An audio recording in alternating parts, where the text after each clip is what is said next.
Boa tarde, meus queridos e amados irmãos em todo o Brasil e também os meus queridos, amados irmãos que estiverem me assistindo aí, em outro país.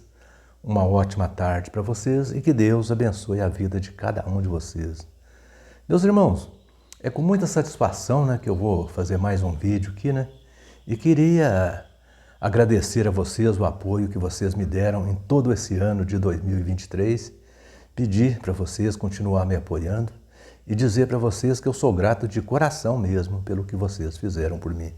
Tanto aqueles que assistiram meus vídeos porque concordam, também aqueles que fizeram as críticas também. As críticas também ajudam a gente a melhorar nosso trabalho, Agradeço a todos vocês.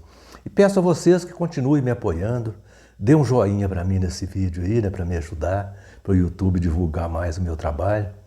Peço também para aquele irmão que ainda não é inscrito no meu canal, se inscrever, Dá essa força para mim aí, eu agradeço muito, viu?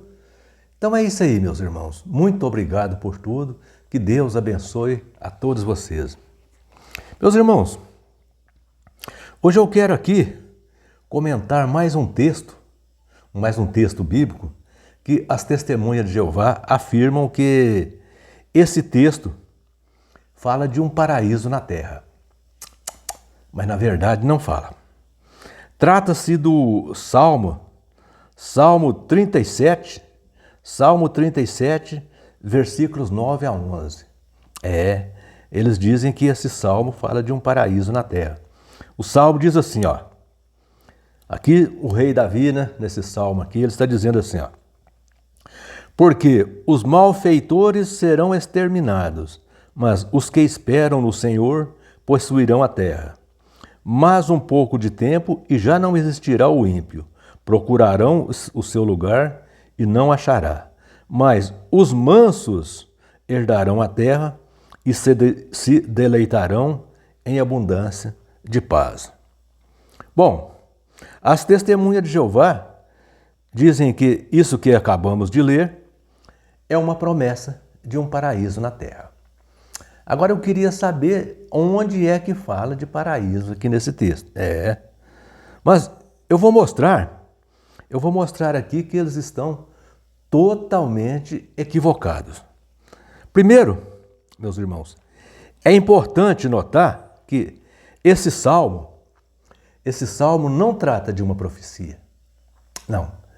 É verdade que existem salmos proféticos, mas esse não é o caso. Esse salmo aqui, ele não é uma profecia. Bom, aqui, o rei Davi estava se referindo à conquista da terra de Canaã, que ainda parte dela estava em poder das nações inimigas. Era isso que Davi estava querendo dizer aqui. Estava dizendo que eles iam recuperar parte das terras de Canaã, que ainda estava em poder das nações inimigas. Preste atenção para vocês entenderem. Deus deu a terra de Canaã para a nação de Israel. Mas a terra de Canaã já estava habitada. A terra de Canaã não estava vazia, não. Deus deu a terra para eles, mas eles tinham que chegar ali e expulsar aquelas nações que residiam ali na terra de Canaã e tomar posse da terra. Deus disse para eles assim, olha, eu vou dar para vocês uma terra que mana leite e mel, mas não vai ser de mão beijada, não. Vocês vão ter que lutar por ela. Então, eles tinham que expulsar todas aquelas nações que residiam na terra de Canaã e ficar com ela só para eles. Então, o que acontece ali? Eles começaram ali a expulsar aquelas nações. Então, o que acontecia? Quando eles estavam obedientes a Deus, Deus ajudava eles de forma que eles expulsavam aquelas nações, de forma que eles venciam a guerra e expulsavam as nações. Quando eles rebelavam contra Deus, Deus retirava deles aquela ajuda que Deus dava a eles e eles perdiam a guerra. Então eles ficavam ali, lutando em vão quando eles não estavam obedecendo a Deus. Então, por causa da rebeldia deles, por causa da rebeldia da nação de Israel, Deus permitiu que eles ficassem morando no meio das nações inimigas. Imagine para vocês verem. Eles tinham que chegar ali, expulsar todos e tomar posse da terra. Mas muitas vezes eles rebelavam contra Deus, Deus retirava, né, aquela ajuda que Deus sempre ajudava eles a vencer as guerras, né? Deus retirava aquela ajuda e eles perdiam, eles eram derrotados. Então, por causa da rebeldia deles, Deus não expulsou, não ajudou eles a expulsar todas as nações. Deus permitiu que eles ficassem morando ali no meio das nações inimigas, né? Então, isso aí Deus fez para testar a lealdade deles. Isso está registrado no livro de Juízes, capítulo 2, versículos 21 e 23.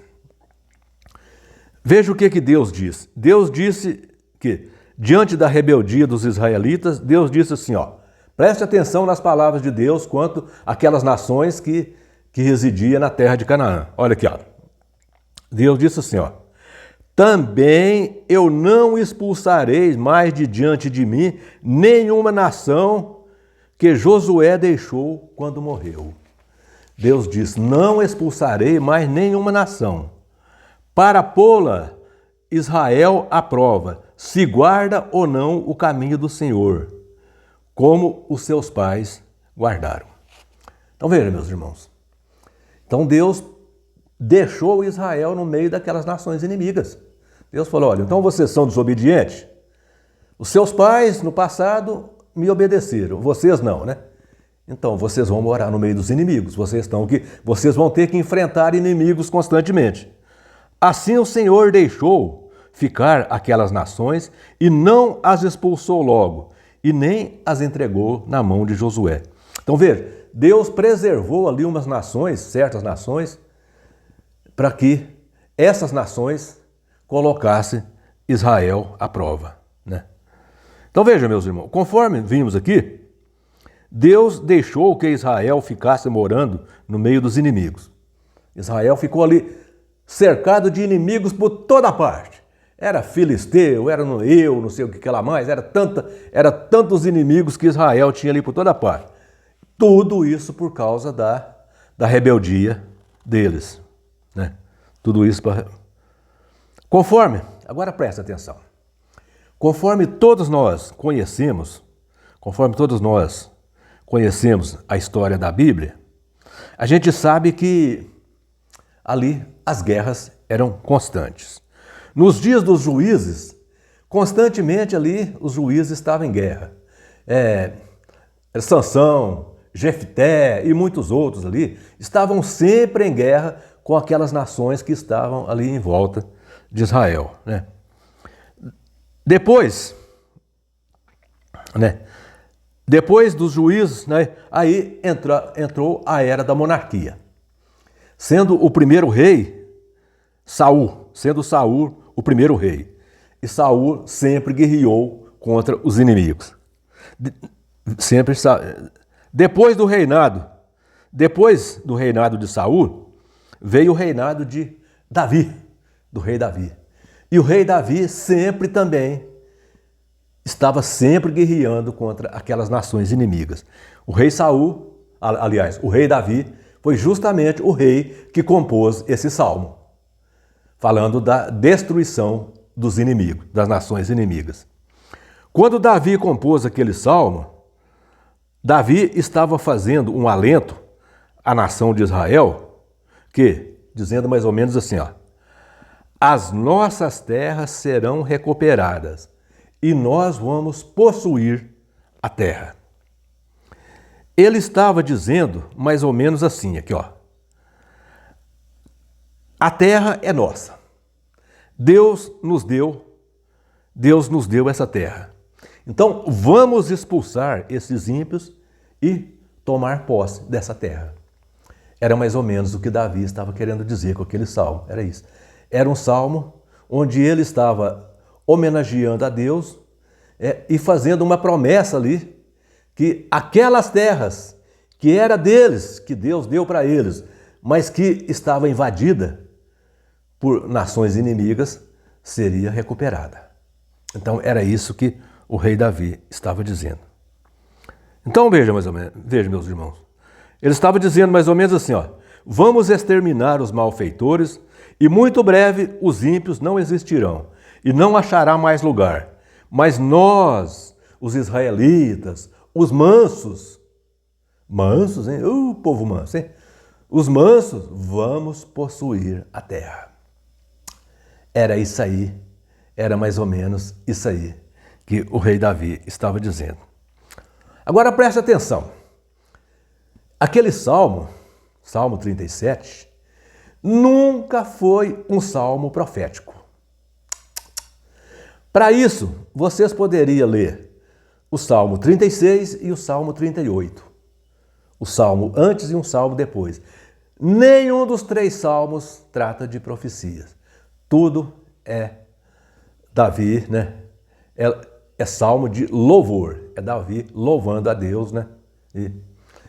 E esse Salmo 37, Davi está fazendo uma promessa que as terras vão ser recuperadas. Que eles, os israelitas, vão possuir a terra, né?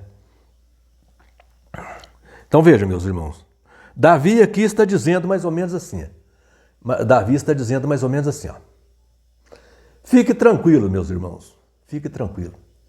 As terras ainda estão em poder dos inimigos, dos ímpios.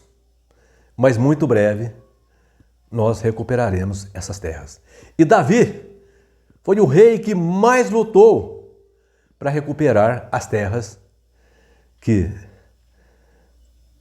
as nações inimigas ali estavam ocupando ali ao redor de Israel. Davi foi o rei que mais lutou, que mais batalhas travou, que mais guerras venceu, né, para recuperar aquilo que por direito era deles, porque Deus deu para eles, mas que eles tinham que lutar para conquistar, que Deus deu para eles, mas que nada daquilo seria de mão beijada. Davi está dizendo, Davi está dizendo mais ou menos assim, ó: a terra é nossa, mas ela está em poder dos nossos inimigos. E nós vamos recuperar essa terra. Não tem a menor possibilidade desse texto dos Salmos 37, versículos 9 a 11, falar de um paraíso na terra. Isso aí não tem nada a ver com paraíso na terra, não tem nada a ver com o texto de Mateus, capítulo 5, versículo 5. Nada, nada, nada, nada. Isso aí é mais uma invenção das testemunhas de Jeová. Aliás, do corpo governante, porque as testemunhas de Jeová também são enganadas, né? Também são levadas pela mentira do corpo governante. Não tem a menor possibilidade de esse texto falar de um paraíso na terra. É mais uma mentira do corpo governante das testemunhas de Jeová. Essa história de paraíso na terra, isso não passa de uma história da carochinha, ou seja, um conto de fada, ou seja, um conto de trapaceiros. Não tem nada a ver com paraíso na terra. Portanto, não existe essa história de paraíso, nem no Antigo Testamento, nem no Novo Testamento. A Bíblia não fala de paraíso na terra. Portanto, essa história desse paraíso, esse paraíso que as testemunhas de Jeová tanto falam, esse paraíso que as testemunhas de Jeová tanto prega de casa em casa, isso aí é uma coisa que nunca vai acontecer. Nunca vai acontecer. Isso aí não passa de uma tremenda, de uma heresia inventada pelo corpo governante, simplesmente para ser separado das outras religiões, para ser diferente das outras religiões e para ganhar dinheiro às custas das testemunhas de Jeová. Portanto, meus irmãos, fique sabendo, o Salmo 37, versículos 9 a 11, não fala de paraíso na terra. Fala sim de o rei Davi prometendo recuperar as terras de Canaã, que são deles, mas ainda estão em poder das nações inimigas.